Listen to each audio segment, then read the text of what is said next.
मग उदगीरकर ही सगळे जात होते नवरदेवला आणायला. कारण नवरीकडे जर लग्न असलं तर आमच्या इथं हळदी दिवशीच नवरदेवला आणतात. मग एवढं जाम भारी घातलं होतं, तुम्ही बघू शकता. खरंच विशेष नाही, असं डेकोरेशन ती खूप जाम भारी केलं होतं.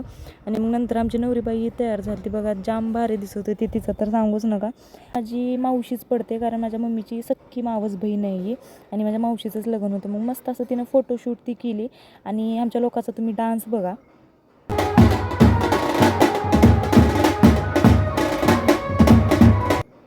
जेवण ती केलो, कारण जाम भूक लागली होती. खिचडी बनवली होती, मग खिचडी ती खाल्ली आणि मस्त असा डान्स ती केलो. तुम्ही डान्स बघा माझा पुढी.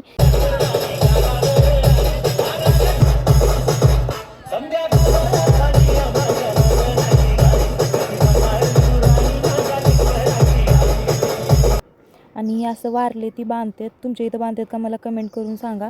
आणि नवरदेवही आलेला मस्त, त्याला असं वाजवत गाजवत नवरदेवला आणलं. आणि आमच्यामध्ये कसं असतं माहिती आहे का, म्हणजे असं 4-5 बायांना असं साडीखाली कशाखाली तर असं लपवतात आणि नवरदेवला असं नवरीला हुडकायला लावतात. म्हणजे पहिल्या स्टार्टिंगला नवरीला हुडकावं लागतं आणि नवरदेव हुडकलेही.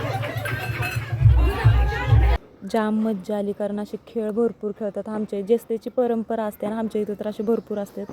मग मी घरी आले होते आंघोळीला, कारण तिथं जागा नव्हती, त्याच्यामुळं आम्ही घरीच आलो बाबा. सकाळी मस्त असं तयार ती झालो. मग मी तयार ती झाली होती.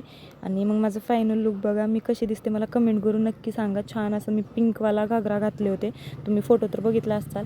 ती बाई ही मस्त असं तयार झाली होती, जाम भारी वाटत होती. मग मस्त दोघांची अशी एंट्री. लग्नाच्या आधीच मुलं फटाकड्या फोडले, लग्न लागायचं कुठं की. मग नंतर लग्न असं जेवण करायला बसलो होतो आणि छान असं जेवण ती झालं होतं. मग नंतर रुखवत लावायचं होतं, असं मग सगळे लावत होते. मी तर बसले बाबा, कारण खरंच लय गरम होत होतं आणि मी तर पार दमले होते, त्याच्यामुळं मी तर आराम बसले. आणि छान सगळं दिलं होतं, कारण मुलगी म्हणल्यावर असं देवच लागतं बरं का. सगळ्या चमच्यापासून वाट्यापासून असं मुलीला देवच लागतं. आणि एक गोष्ट, माझे 10K फॉलोअर कंप्लीट झाले, त्याच्यामुळं सगळ्यांना थँक्यू माझ्याकडून. तुमच्यामुळंच आज माझे 10K फॉलोअर झाले. सगळ्यांना थँक्यू.